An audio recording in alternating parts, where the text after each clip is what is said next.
So something that's mentioned in today's society a lot is people believe that texting affects our writing and language skills in a negative way, and a lot of people believe to think that it affects the younger generation more than the older generation, but the main thing is that people believe that it's affecting our language and writing skills.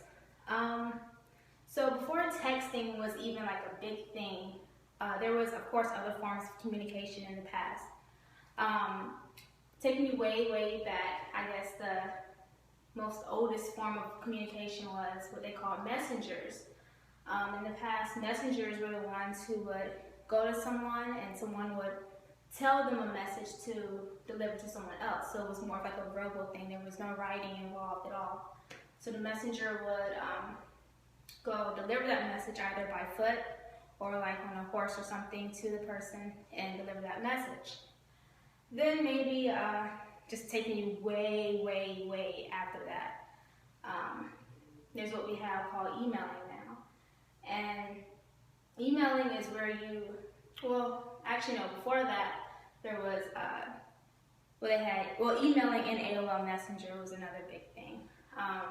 That's when AOL Messenger is kind of like a chat thing, and text messaging was, at that time, text messaging was a thing, but it wasn't as big as it is today. Everybody usually just hopped on their computers and emailed the person or AOL messaged them or whatever chat that they use. That's what they would do. Actually, I remember that, but it was more when I was a kid. I remember seeing my older cousin do it a lot, and I was like, wow, why do you always sit on the computer and do this and that? But that was in the past. So yeah, those are forms of communication. Oh, another thing that another form of communication that a lot of people do was writing, like writing letters. People would maybe write a letter to someone and they would send it to, I guess maybe the post office, or just mail it or get it sent to the person. But in today, people are still writing letters, but it's only really used now for people who are, I guess, in prison or in jail. That's kind of like their main form of communication because they don't really have access to technology like we do. So now that technology is advanced, we have this thing called texting, and it's becoming even more and more advanced, and more people are doing it. And now people are starting to believe that texting is affecting our language and writing skills, but really, it's not affecting neither one of those, because if you think about it, in the past, those things were already there. We were already writing, and we were already talking language. And really, just to clear it up, language, I was watching a TED Talk video, and he made a statement that language and speech are two different things.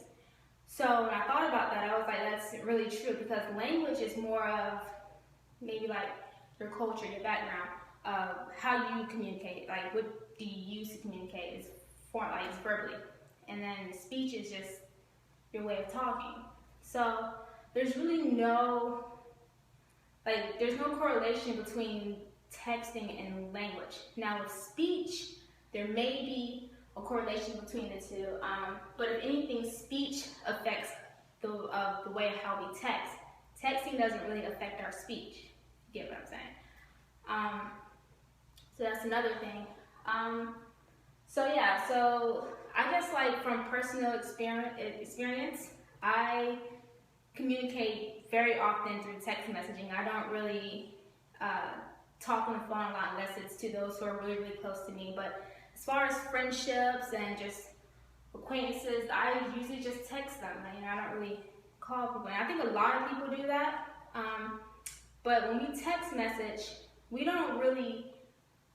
it's not really affecting our writing skills, because when we text message, we think about what we want to say and the way that we want to write it. And regardless of if you're texting it or if you're writing it in a paper, by the way, writing in a paper and text messaging are two different things anyways, because you're not going to usually write you're not going to talk how you would write on a paper as you would just casually talking, if that makes sense.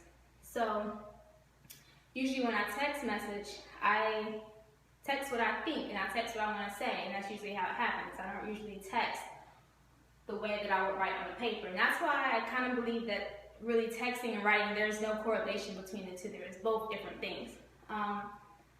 So a lot of people, of course, do text messaging.